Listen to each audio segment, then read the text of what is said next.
Então hoje a gente vai estar falando a partir do Vida Social do livro Os Mensageiros.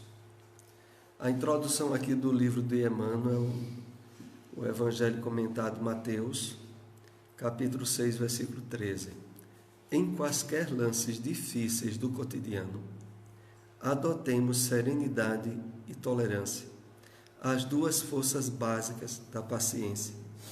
Porquanto, se não prescindirmos da fé raciocinada, para não cairmos na cegueira do fanatismo, precisamos da paciência, meditação e autoanálise, a fim de que não venhamos a tombar nos desvarios da inquietação. Então vamos refletir um pouco sobre isso. Emmanuel começa aqui dizendo a nós o seguinte: em quaisquer lances difíceis do cotidiano, adotemos serenidade e tolerância. Ele está dizendo a nós o seguinte: olha, é invariável que todos nós, mais dias, menos dias, temos que enfrentar dificuldades e problemas, às vezes aflitivos. Só que é justamente quando a gente está enfrentando problemas inquietantes que nós somos chamados a usar serenidade, calma, confiança, segurança, porque é quando isso é mais importante. Não é importante usar serenidade quando os dias são de bonança. Então, é ao enfrentar dificuldades com familiares, problemas de saúde, é aí que você está sendo chamado a acalme-se. E a gente é chamado exatamente desse modo pelo fator de que, para estarmos sensíveis às intervenções dos bons espíritos nesses momentos, o que eles mais precisam em nós é quietude íntima, principalmente diante de problemas afligentes. Porque o que nós aprendemos com a psicologia espírita é justamente isso, de que, olha, e inclusive Emmanuel tem uma lição grandiosa em torno disso. Olha, se você está enfrentando um problema grave, que estão exigindo de você uma resposta rápida, não dê. Não se comprometa, não assine. Então ele passa uma série de recomendações no sentido de que, olha, se é uma coisa grave, deixe a poeira baixar, para depois você ver o que é que deve fazer. Nada de, diante de uma situação aflitiva, querer agir por impulso, porque normalmente a gente se arrepende. Então é quando a gente está enfrentando situações afligentes que a gente é chamado a usar serenidade. Se não for usar aí, não precisa usar em outro lugar, não. Porque o local é quando a gente está enfrentando surpresas difíceis de lidar, acidentes e etc. Mas continuemos. As duas forças básicas da paciência, que é a serenidade e a tolerância. Porquanto, se não prescindimos da fé raciocinada, para não cairmos na cegueira do fanatismo, precisamos da paciência, meditação e autoanálise, a fim de não venhamos a tombar nos desvarios da inquietação. Então, os desvarios da inquietação são justos e compreensíveis para quem não está espiritualizado.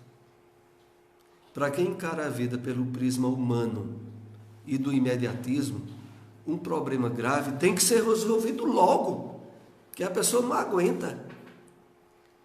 Mas já quem está trabalhando a perspectiva espiritual é bem diferente a expectativa em relação a isso. Porque aí, do prisma espiritual, primeiro, situações difíceis e inesperadas não ocorrem de graça. De alguma maneira você está ali enfrentando aquela situação porque tem algo ou para você aprender ou para você resgatar. Mas uma coisa é certa: em qualquer hipótese, aquilo está acontecendo para você testar, para ser testado sua confiança nas leis de Deus, no plano espiritual que engloba toda a nossa vida e para a vivência da serenidade, da tolerância e da calma. Porque é nos momentos de aflição que a gente tem que mais ter calma, não é quando as coisas estão boas, não.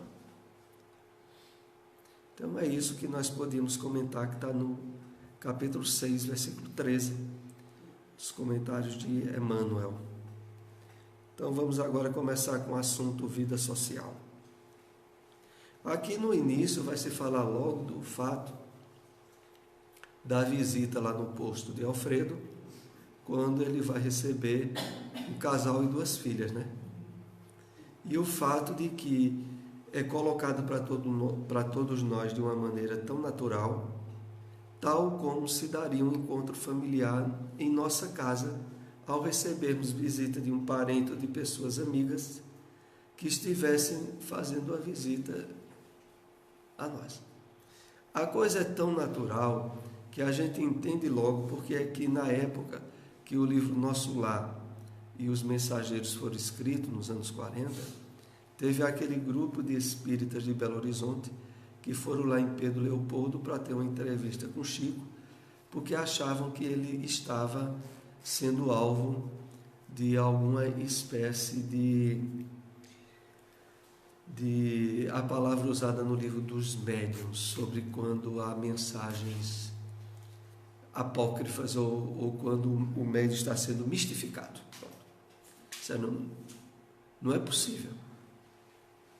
E, na verdade, eles foram com essa índole, porque se a gente se recordar naquela época, havia poucos livros mediúnicos no Brasil e fora do Brasil que tratavam detalhes sobre a vida espiritual. O livro dos médiuns mesmo não trata. O céu e o inferno, a gente viu que tem aqueles depoimentos, mas bem distanciado dos detalhes que a gente está comentando aqui no livro Os Mensageiros. E que também foram retratados no livro Nosso Lar. Então, os espíritas que estavam muito aferrados ainda, presos ao que estava na codificação, foram lá um grupo para conversar com o Chico, porque achavam que, eu acho que você está... Claro que naquela época já tinha sido publicado Parnaso de Além Túmulo, né, onde a mediunidade de Chico estava muito mais do que evidenciada em termos de possibilidades e verdade, mas agora estava havendo uma série de revelações, e essa mesmo que a gente começou a tratar agora em Nosso Lar, levaram a isso, né? E vocês sabem o resultado, é que quando eles chegaram lá, que foi um grupo de espíritas de Belo Horizonte conversar com Chico, quando chegaram lá, Chico se recolheu, entrou em sintonia com Emmanuel, e André Luiz, que foi quem começou a trazer a obra, essa série de obras da série André Luiz, ele disse, olha, eles estão errados, a gente está certo. Então, é o seguinte, quando foi de noite que Chico foi dormir, houve um desdobramento, Chico visitou Nosso Lar, e foi a partir desse desdobramento que ele adquiriu a convicção profunda de que era do jeitinho que ele estava retratando. E aí foi quando em seguida André Luiz começou o livro Os Mensageiros. Então o que Os Mensageiros aí mostra é de uma naturalidade que muitos espíritas estranharam que fosse assim no mundo espiritual. Mas vamos ver, o primeiro slide que nós separamos já é um pouco avançado no capítulo, porque eu separei algumas partes que vêm logo em seguida essa explicação que nós trabalhamos agora. Diz assim: a maioria dos irmãos que se propõem ao serviço partem daqui prometendo, mas gostam de viver descansados no planeta. Raramente encontramos companheiros encarnados com bastante disposição para mau trabalho pelo trabalho, sem ideia de recompensa. A maioria está procurando remuneração imediata. Vamos analisar alguns aspectos que estão soltos nesse capítulo, para depois fazer um fechamento dele. Vejam. Aqui, os visitantes, através do personagem, eu esqueci o nome dele, que tu, né? Bacelar, começa a dar esclarecimentos do posto de socorro de onde eles vieram, que era um posto onde a assistência aos espíritos desencarnados era bem mais difícil do que em nosso lar, onde havia as câmaras de retificação. E agora ele começa a dar algumas explicações desse trabalho e comparando com o que André Luiz deveria esperar quando tivesse chegado à Terra, porque ele estava em passagem pelo posto de socorro para vir para a Terra, para ajudar algumas situações que o livro, os mensageiros vão desenvolver. Então aqui o Bacelar diz, olha, a maioria dos irmãos que se propõem ao serviço partem daqui prometendo, mas gostam de viver descansados no planeta.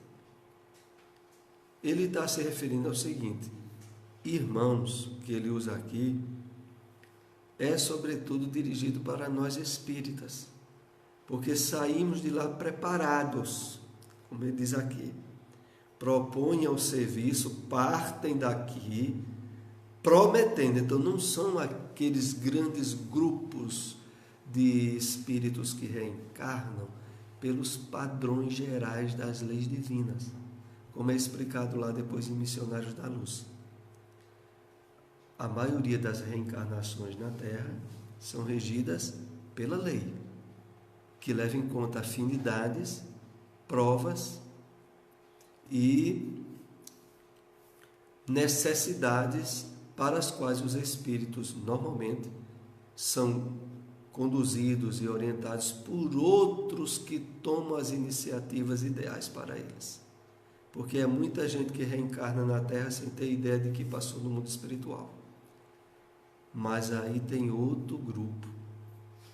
E nesse outro grupo é onde, sobretudo, é composto pelas pessoas que já nutrem uma capacidade de interrelacionamento na espiritualidade, onde se habilitaram a, quando reencarnarem, desenvolverem certas atividades na área religiosa, científica ou filosófica, promotoras de progresso efetivo. São esses espíritos, muitos deles que estão no movimento espírita, não há dúvida. O problema todo é que quando chega aqui,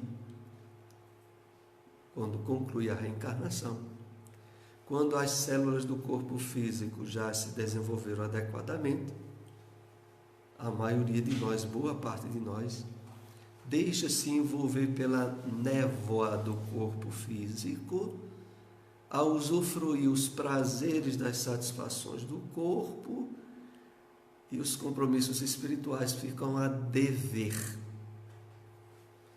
E é por isso que ele diz, parte daqui prometendo, mas gostam de viver descansados no planeta. Porque quando estão no planeta, dentro do corpinho, como nós estamos, muda a perspectiva de realidade, e se não houvessem as bênçãos dos puxavantes de orelhas que os benfeitores espirituais nos dão através dos livros, ou de certas provas que a gente passa a passar na Terra, para que a gente fique um pouco desgostoso com as coisas puramente materiais, se não fosse isso, a gente desempestava de vez. Mas como a misericórdia divina fica reiteradas vezes, colocando pessoas no nosso caminho, ou situações que vão acender os compromissos espirituais, nós conseguimos fazer os reajustes necessários. Porque se não fosse isso, a gente, como aqui é bem colocado, ia descansar, dependendo das possibilidades materiais que estivéssemos usufruindo. Raramente encontramos companheiros encarnados com bastante disposição para amar o trabalho pelo trabalho. Olha, amar o trabalho por trabalho, sem ideia de recompensa, é claro que aquele se refere ao trabalho, sobretudo de ordem espiritual ou fraterna ou solidária, onde a pessoa gasta, entre aspas, horas que verdadeiramente não são suas, são de Deus, mas gasta em prol exclusivo do benefício do semelhante. Então, nessas situações, nós estamos fazendo o trabalho pelo amor ao trabalho. É o trabalho voluntário. É a característica maior do trabalho voluntário quando ele é feito com absoluto desprendimento e quando não há nenhuma reposição material para ele. Graças a Deus, nos dias que nós vivemos atualmente, tem despertado muito o sentimento do trabalho voluntariado, independente de religião. Viu? Muitas vezes tem pessoas católicas, evangélicas, de qualquer religião, que fazem trabalho, porque o trabalho voluntário real é aquele que é executado com compromisso, disciplina e que não é feito só quando dá bom tempo, não. É em cima de bom ou de mau tempo. Bom, continuemos. Nessas condições não percebem que a mente lhes fica como aposento escuro. A força de viciarem raciocínios confundem igualmente a visão. Enxergam tormentas onde há paisagens celestes, montanhas de pedra onde o caminho é gloriosa elevação. Toda uma linguagem quase poética para dizer a nós o seguinte: tenhamos cuidado para não esmorecer compromissos ou atividades nossas por dificuldades aparentes, por problemas que, em verdade, deveriam nos estimular a querer superar o problema e não a desistir do trabalho, porque isso acontece com muita gente. Então, não percebem que a mente lhes fica como aposento escuro, porque as redes neurais nossas, quando não estão sendo conduzidas para interesses espirituais, se direcionam para os interesses materiais e criam elos de prisão. O pior é quando cria também de escuridão aos propósitos e compromissos espirituais que a pessoa tem assumido antes da encarnação. Enxergam tormentas, aliás, antes diz, a força de viciar em raciocínio, confundem igualmente a visão. Tem visão mais confusa do que a nossa, depois de nós já termos conhecido até bem o Espiritismo, termos certeza absoluta da realidade da reencarnação e ainda nos enxergarmos como corpos perecíveis condenados à morte,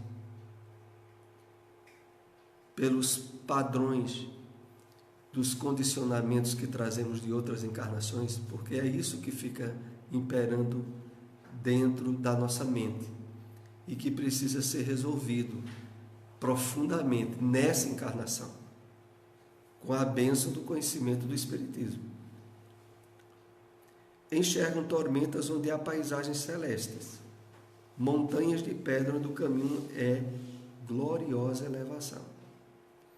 Então a pessoa, quando ela de fato ela tem um compromisso e de fato ela quer com gosto executar um trabalho, principalmente na área filantrópica ou na área espírita mesmo, quando aparecem dificuldades, aí é que ela deve redobrar o gosto de fazer. Não é achar que aquilo é motivo para abandonar um compromisso ou algo de bom que ela estava com o propósito de realizar, não. Aí é que deve dobrar ânimo. E o desculpismo? Nesse terreno de assistência espiritual, quantos pretextos são inventados pelas criaturas terrestres por fugir ao testemunho da verdade divina, nas tarefas que lhes são próprias. Os mordomos da responsabilidade alegam excesso de deveres. Os servidores da obediência afirmam a ausência de ensejo. Então, aqui há um grande campo de aplicação para a lição que o benfeitor aí diz. Ele está dizendo assim, olha, cuidado, porque se você não estiver atento aos compromissos espirituais seus, você vai encontrar supostas justificativas.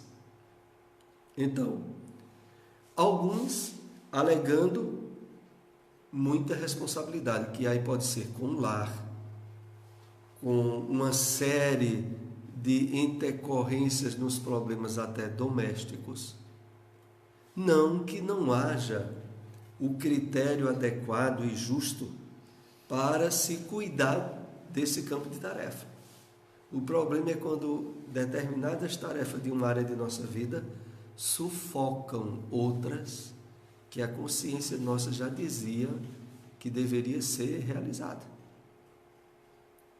Então, há pessoas que, por exemplo, adiam ao máximo atividades espirituais esperando uma aposentadoria, que no Brasil está sendo cada vez mais difícil, né? Outros encontram motivos aparentemente justos para protelar ao máximo atividades ou trabalhos espirituais que ele tinham para realizar. É claro que nos centros espíritas, na grande maioria deles, qual é o dia que vai ter atividades filantrópicas e solidárias? Normalmente, sábado ou domingo. Mas é justamente o sábado e domingo o dia que a família tem para a família. E aí o que é que ocorre? Quando se tem o critério justo do equilíbrio e da responsabilidade, vai adequar tempo e diversidade. Se tiver atividades espirituais na casa espírita que tome o dia, ele poderá até alternar. No final de semana ele está com a família, o outro final de semana ele está no centro. Ou ele poderá alterar um sábado, ele estaria com a família, o domingo ele estaria no centro. Mas teria que, perante a consciência de responsabilidade, não fugir e nem ficar protelando indefinidamente. Dizer, eu não posso não porque eu tenho tal. É essa questão que o Espírito aqui nos chama à reflexão. Quando diz, os mordomos da responsabilidade alegam excesso de deveres. Os servidores da obediência afirmam a ausência de ensejo. Aqueles que são obrigados a trabalhar muito e até por ganharem pouco, e aí não tenho tempo de jeito nenhum. E muitas vezes isso não passa perante os compromissos espirituais que a pessoa tem assumido, escamoteamento ao que ele poderia e deveria fazer. Os mordomos da responsabilidade alegam excesso de deveres, é o final daquele. Os que guardam possibilidades financeiras montam guarda ao patrimônio da moedade. Os que receberam a bênção da pobreza de recursos monetários aconselham-se com a revolta. É uma bagaceira, né? Ninguém com tempo para atividades espirituais. Se há alguns que teriam muitas possibilidades financeiras, aí tem uma série de outras para zelar e cuidar do patrimônio. E os outros que não têm nada, se aconselham com a revolta. Diz, olha, eu não posso. E, aliás, eu estou revoltado porque eu não posso. Eu queria ajudar muito, mas a minha situação é de revolta. Então, é claro que o ego humano, associado ao profundo do egoísmo, encontra mil maneiras de disfarçar os compromissos espirituais que a pessoa deveria resolver. Os moços declaram-se muito jovens para cultivar as realidades sublimes. Os mais idosos afirmam-se inúteis para servi-las. É uma beleza. Se está jovem, declaram-se muito jovens, né? Os mais jovens. E os idosos dizem que não têm mais condições, estão inúteis. Os casados reclamam quanto à família, né? Os solteiros queixam-se da ausência dela. Quer dizer, para onde se vai, a frutificação espiritual é deixada em último lugar. Dizem os doentes que não podem, comentam os sãos que não precisam. Não fica ninguém, né? Desse jeito. E realmente, a gente até ri, mas é um quadro de advertência da espiritualidade sobre isso. Que às vezes nós podemos, se não aplicar completamente a nós, mas sempre há alguma coisa a ser aplicada a nós. Então a gente não pode, perante aquilo que a consciência nossa já assinala de compromissos, ficar encontrando justificativas aparentes. É essa a questão. Fugir da nossa responsabilidade. Verdade.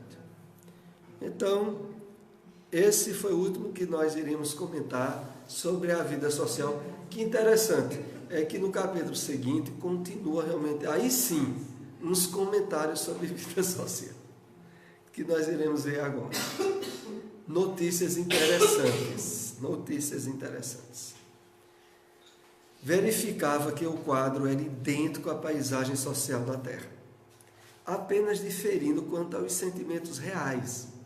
Não havia qualquer nota de falsa apresentação. Em tudo a alegria pura, a simplicidade fiel, a sinceridade sem mácula. Então, ele aqui André expressa para nós o quadro de que a naturalidade do que ele via lá parecia com o que tinha na Terra, apenas com uma diferença profunda. A questão dos sentimentos reais, de não haver hipocrisia, de não haver aquilo que, infelizmente, ainda faz parte comumente dos relacionamentos humanos, puramente humanos, terráqueos. Então, em tudo, a alegria pura, a simplicidade fiel e a sinceridade sem mácula. Cecília, referindo-se a nosso lar, diz: vocês conhecem lá muitos espíritos sofredores, lá em nosso lar. Mas em Campo da Paz, de onde ela vinha, conhecemos muitos espíritos obsessores. Lá poderá existir muita gente que ainda chora, mas em nosso meio há muita gente que se revolta. É mais fácil remediar o que geme, que atender ao revoltado. Então, vejam só como é que é a questão. Entre nosso lar, havia-se posto entre nosso lar e a terra, Campo da Paz. Em Campo da Paz, a situação dos espíritos lá acolhidos era bem mais problemática e bem mais parecida com o que nós temos aqui na terra mesmo. A partir daí, a gente começa a ver um paralelo entre as atividades espirituais que, por exemplo, em Campo da Paz eram realizadas e nós somos chamados a realizar aqui na terra como encarnados. Abre-se uma perspectiva de que a gente deve e pode entender os aspectos espirituais que são presentes e importantes agora mesmo, nas atividades religiosas, filantrópicas, sociais que nós exercemos agora. Porque em lugares espirituais muito próximos à Terra, o quadro é parecidíssimo. A ignorância, como ela aqui ainda cita, a revolta. Porque o que é preciso a gente tirar bem da nossa maneira de encarar a questão da vida espiritual é aquilo que está presente na maioria das pessoas, que é o quê? Quando morrer está tudo resolvido. Resolvido coisíssima nenhuma. Coisíssima nenhuma. Não, olha, porque há pessoas, pelo imediatismo do mundo material, que acham assim, olha, a pessoa fez um crime, pronto. Quando ele morrer, ele vai pagar logo. Não é assim. Não é assim. A vida espiritual é mostrada para nós num quadro de semelhança e de condições muito próximas aqui da Terra. A vida espiritual ao redor da Terra, é bom que se entenda. Porque a questão toda é o nível de plano espiritual em que nós iremos após desencarnar. Porque há muitos que são semelhantíssimos à Terra. Isso também nos conduz a uma segunda reflexão, não menos importante, que é qual? Como nós temos encarados em termos vivenciais a experiência espiritual que estamos tendo como encarnados. Porque pessoalmente nós interagimos, por exemplo, ajudando em um centro espírita, ajudando na vida familiar, em trabalhos para manutenção do corpo físico e outros. A gente age nessa área.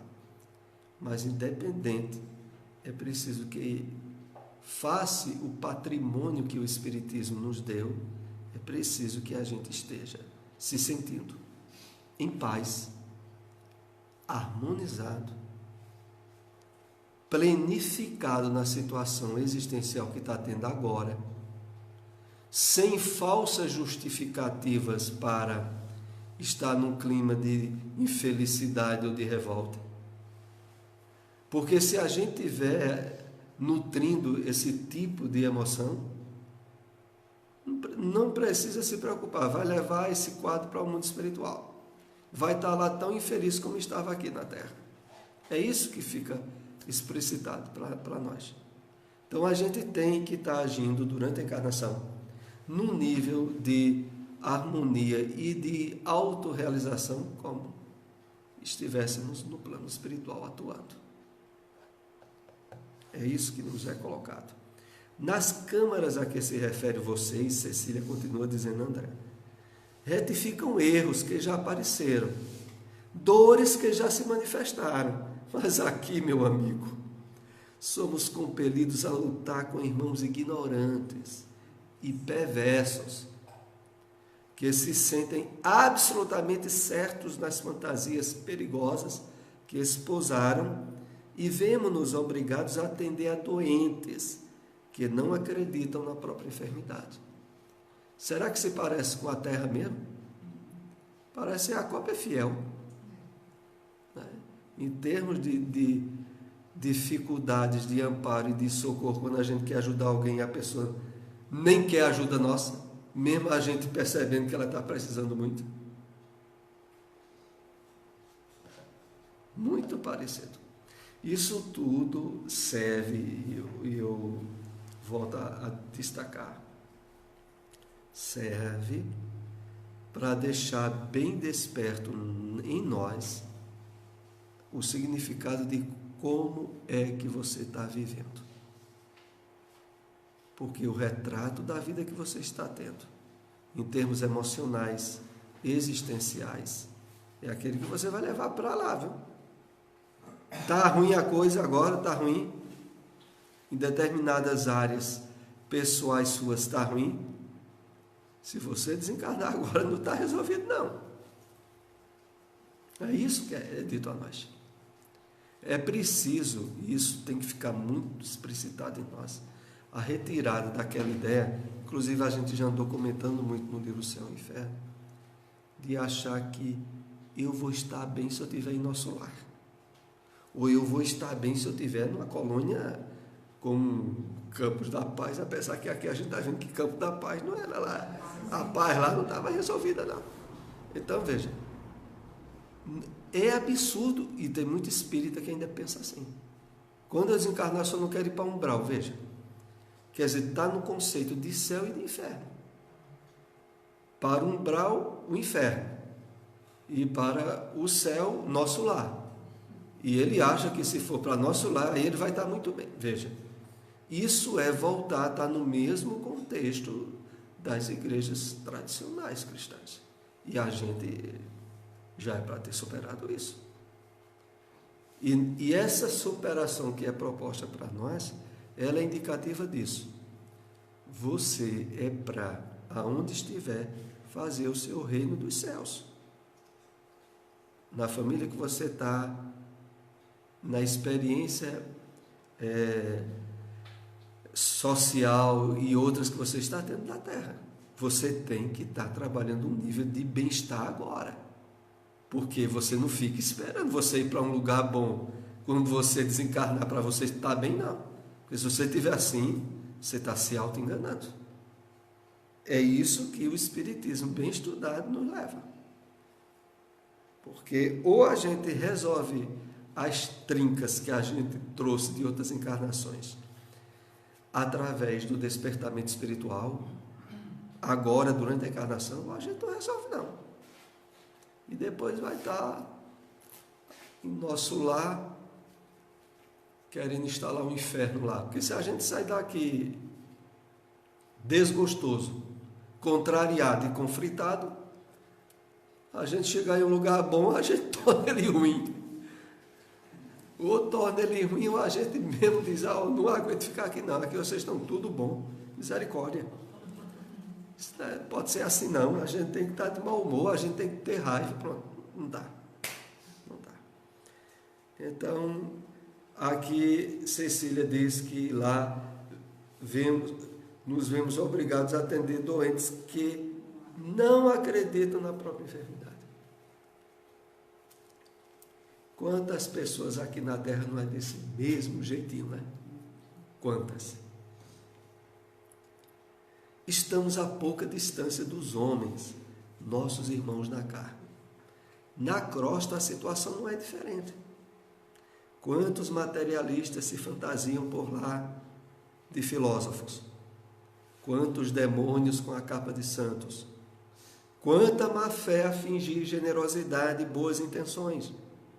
A influência da humanidade encarnada em nosso núcleo de serviço é vigorosa e inevitável. E poderia se dizer, e vice-versa, né? Porque a influência ruim daqui para lá e de lá para cá, né? E vice-versa. Então, a questão maior, como aqui ela começa dizendo bem claro, é: estamos a pouca distância dos homens, nossos irmãos na carne.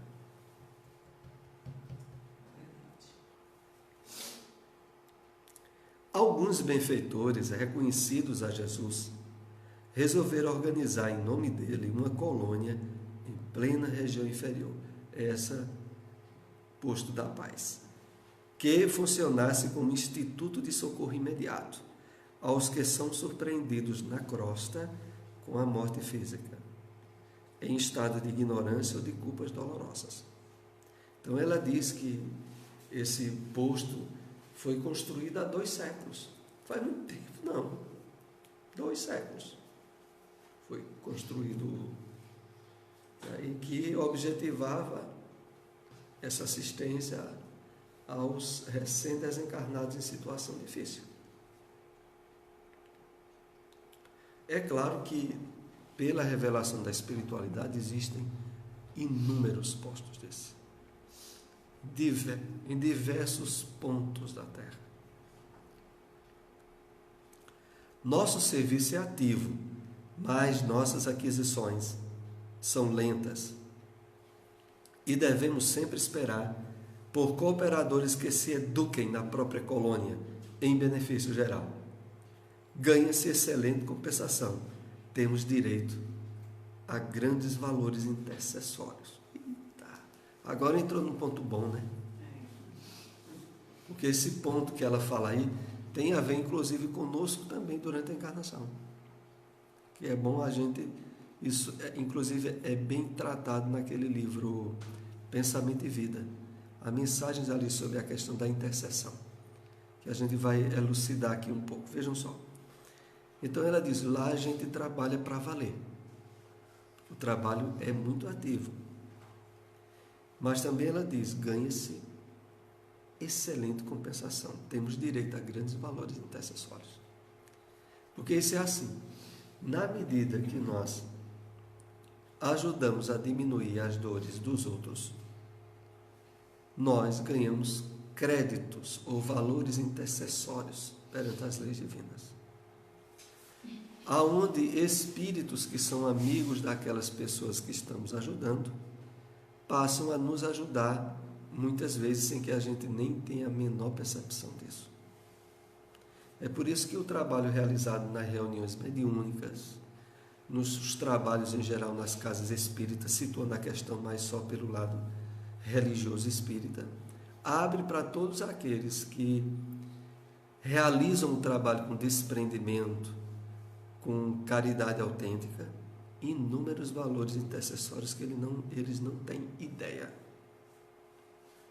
Porque à medida que ajudam muita gente que pede socorro ou recebe realmente através da mediunidade ou da casa espírita ou de um trabalho de caridade que é realizado, os espíritos que acompanham ou que são simpatizantes a eles passam a ser benfeitores de quem ajuda. É claro que vez ou outra, dependendo de alguma prova que a gente ainda tenha a passar, a gente também arranja alguma arenga com os que não gostam que eles estejam sendo ajudados, né? Não há dúvida, dentro do campo de provas que a gente tenha que passar.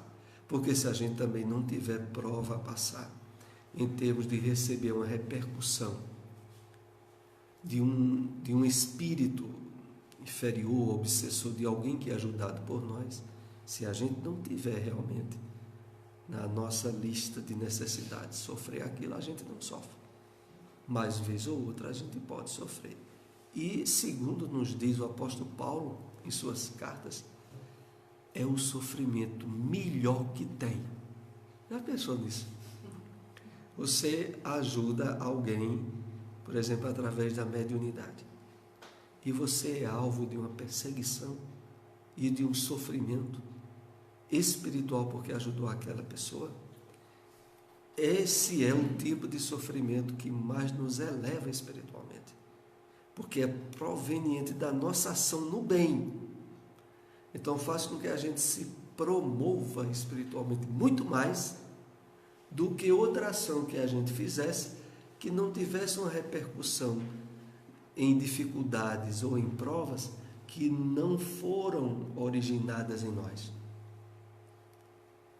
E aí o apóstolo Paulo diz assim, sabe, em algumas de suas cartas: se sofres fazendo bem, ele diz com outras palavras, rejubilai-vos, ficai muito felizes, porque muito melhor que você esteja sofrendo porque está fazendo bem, do que se você estivesse fazendo mal. A questão toda, e o Espiritismo nisso ele é ímpar, é a compreensão sobre sofrimento que nós espíritas somos chamados a ter. O espírita não pode ter a compreensão de sofrimento que a pessoa, humanamente falando, tem. Para o espírito, o sofrimento ele tem, então, dois campos de origem quais? Resgate de um erro do passado. E esse sofrimento é bom que a gente passe, porque se tornou um resgate indispensável. Esse sofrimento promove. Só é para ter duas origens. Ou é um resgate de algo que a gente fez no passado, ou nós fomos convidados a conquistar patamares espirituais, aonde aquele tipo de prova servirá exclusivamente para o despertamento de possibilidades espirituais que de outro modo não seriam despertadas. É o sofrimento, por exemplo, dos missionários, dos espíritos que vêm para a terra em missão. Pois não? Depois de 5 anos devia prescrever, né? Depois de 5 anos, prescrever o sofrimento, né? Feita as leis humanas, né? Na verdade, é bem colocada a questão. Ó, Ramiro nos fala de que deveria ter um prazo de prescrição, né? Uns 5 anos, e aí o sofrimento seria prescrito. É dito a nós que, na verdade, as leis divinas são excessivamente misericordiosas, que nos possibilita, pela reencarnação, resolver muitas questões pela prática do bem, né? Aonde muitas vezes questões que seriam para várias encarnações foram resolvidas numa. O maior exemplo que a gente tem nisso é o de Ivone Pereira, porque diz que pelo o mediunato que ela exerceu de socorro aos espíritos que houveram cometido suicídio, que sofriam demais, ela resgatou todas as questões do passado dela. Vamos aqui para o último slide pelo horário, viu? Meu pai, há mais de 50 anos, disse a Cecília, dizendo, foi socorrido pelos benfeitores de Campo da Paz e, restabelecida a saúde espiritual, fixou-se na colônia. Mais tarde, minha mãe reuniu-se a ele, faz 20 anos. Aldonina e eu fomos atraídas amorosamente por ambos, a fim de continuarmos ali no santuário familiar. Vejam que coisa, como se fosse, né, todo um quadro de situação humanamente se falando, né? O pai desencarnou primeiro, foi socorrido no Campo da Paz, depois a esposa ficou com ele lá, e mais adiante as duas filhas, ao ingressar no mundo espiritual, entraram em sintonia com os pais e estavam numa mesma família. Era, de fato, uma família, como nós dizemos, pelos laços espirituais, diferente daquelas que se formam pelos laços temporais, que se desfaz com a própria morte do corpo. Porque lá no Evangelho segundo o Espiritismo é dito, né, que as famílias que sobrevivem, que continuam, se perpetuam no mundo espiritual, são aquelas cujos laços eram espirituais. Porque as que não eram se desfazem na terra mesmo. Nem todas as famílias continuam. Vamos para a prece de encerramento, né?